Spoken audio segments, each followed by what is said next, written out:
Rural Bank is one of the actors in the economic growth in many countries. In Indonesian banking system, the Rural Bank is even believed to exploit UMKM or small medium enterprises sector that cannot be reached or covered by general banks.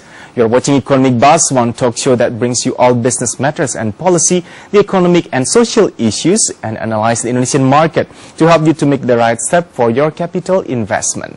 For you, international business people in Singapore and Indonesia. I'm Edwin Suryabrata. Let's talk about your business on eBuzz.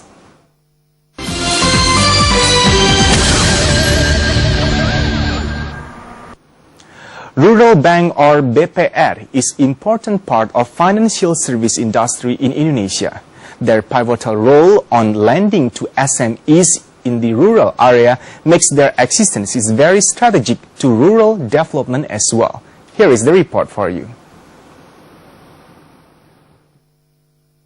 Well, to have a deeper and further discussion about the strategic role of Indonesian rural banks, we have Mr. Putra Lengkong, MBA. He's the Rural Bank Business Owners and also Sang Juara Motivator.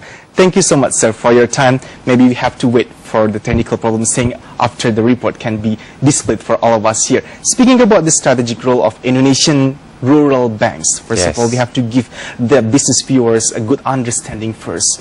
I believe some of them are not still really familiar about the important or significant strategic role of the rural banks. In Indonesia, it is much more well known as Bank Perkreditan Rakyat.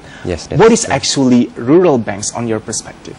Yes, rural banks compared to like private public bank, I will use the analogy of like a public bank is elephant. It's big, and rural bank is deer. It's more flexible.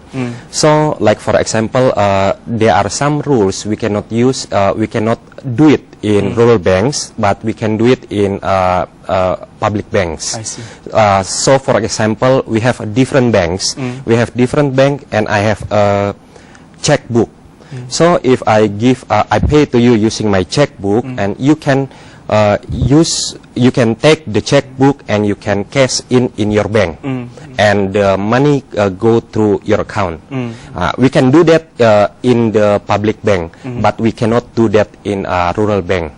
So it's the scope or the limitation of the rural bank is like a deer small, and public bank is more gigantic, like an elephant. I see. So that's the analogy of I see. how to. When you use the analogy of elephant and also the deer here, seems like the deer seems very small. Does it necessarily mean making this kind of rural banks position becoming much weaker or vulnerable in a way? When we talk about this analogy, elephant and deer, it's so much different comparison. Yes, right? In a certain way, yes, but like as we know, a deer is more flexible.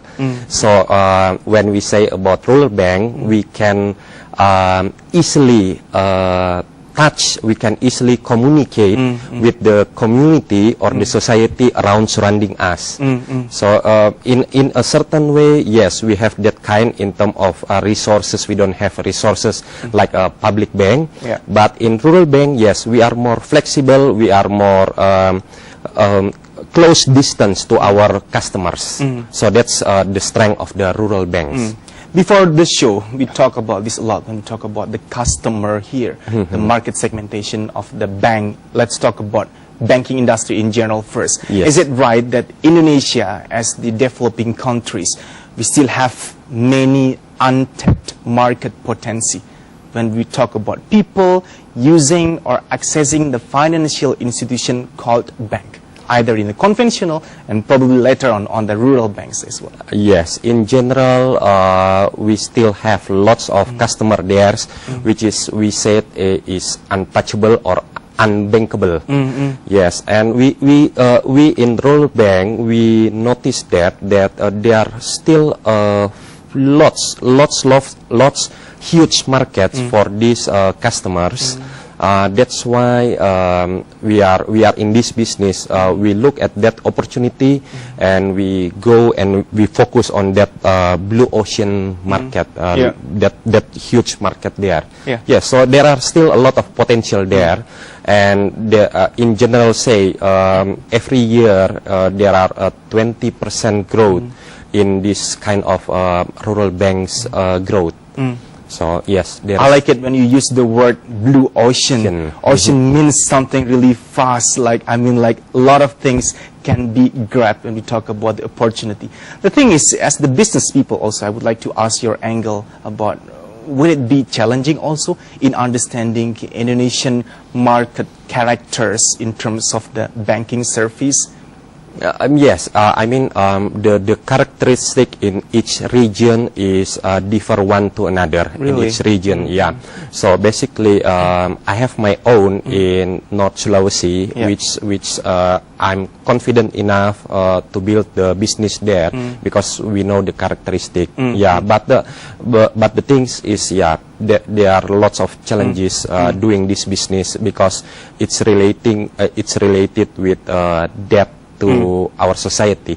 So people like to borrow money, but sometimes they are reluctant when we come to get back the money. Yeah. So yes, that's the funny part of Indonesian market characters. Well, Mr. Putra Lengkong, it's very interesting. We're going to continue after this one. So. Yes, thank you. And make sure you are still with us on Economic Buzz. We are discussing about the strategic role of Indonesian rural banks.